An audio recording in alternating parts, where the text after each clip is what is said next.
maayarka iyo barasaabka gobolka Gabiley ayaa maanta si rasmi ah u bilaabay wada isku xidhaysa garoonka kubadda cagta iyo laamida sare ee magaalada Gabiley waana wajigii koobaad ee laga hirgeliyay wadadaasi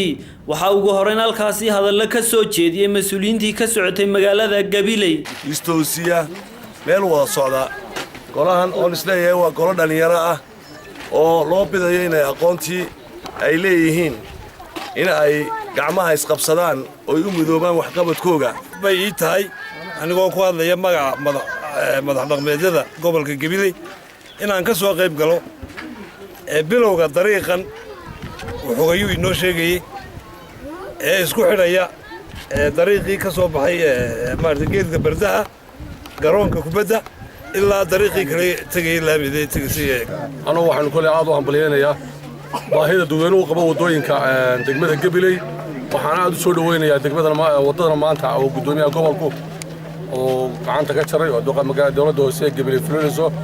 ayaanu aad iyo aad ugu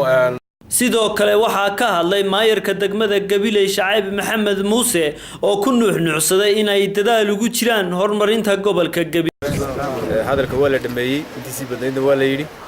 xogayahana ka warramay faahfaahiyay mashaariicdan hor aanu hadda dhaqaajinay kaliya waxaan u baahanahay in la iska garab taago wixii wanaagsan nagu taageero wixii qaldan la noo tilmaamo walaalo waxa aad ku qaldantiina ka jooga oo runta la noo sheego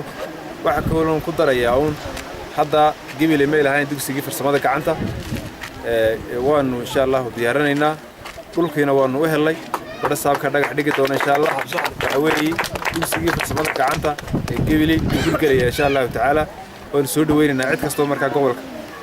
waxa isna halkaasi ka hadlay injineerkii dhisay wadada horena uu ahaan jiray gudoomiyihii urur siyaasadeedka Rays Xasan Gaafadhi Gabiley gaar ahaan waa hambalyeynaya golaha deegaanka ee Gabiley hawshan ku dhaqaaqay iyagoo muddo kooban ba joogay xilka hayay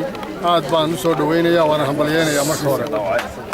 ugu dambeyn waxa hadalka soo kormeeray barasaabka gobolka Gabiley Yuusuf Ibrahim Geedi iyo xogayaha fulinta dawladda hoose Cabdiraxmaan Nuur Abokor ragno halkan waxa ka socota wado waxa kale oo jira mashaariic kale oo fara badan oo ayaguna aydan arkayno wadada gobolka socda gobolku aad buu nasiibay yahay laakiinse indhahoodu ma arkayo waxyaabaha dawladdu qabanayso ayagoo ma aad looma arko ilaa wadada kala bayd wajaale siiga daraataan ka taagnay wadadii 500 mitir ahayd isku xidhaysay labada wado wadada laamida iyo wadada soo marta geedka bardaha dawladda hoose ku soo xidhanta wadadaasi oo cabirkeedu markii la sugayo uu noqonayo 800 mitir isku soo wada xooriyo wadadan ayaa kamid ah dadaalka golaha cusub ee deegaanku ka hirgelinayaan magaalada Gabiley iyagoo wax weyn ku soo kordhiyay bilicda magaalada sida iskuulo saldhigyo dugsi sare oo laga hirgelin doono dhawaan magaalada Gabiley dadweynaha magaalada Gabiley ayaa soo dhaweeyay qorshaha ay wadaan golaha deegaanka oo hormood u yahay maayarka Gabiley kuna tilmaamay wadadan horumar ka jaanqaada gobolka Gabiley Jacfar Cawil Irash Kalsan TV magaalada Gabiley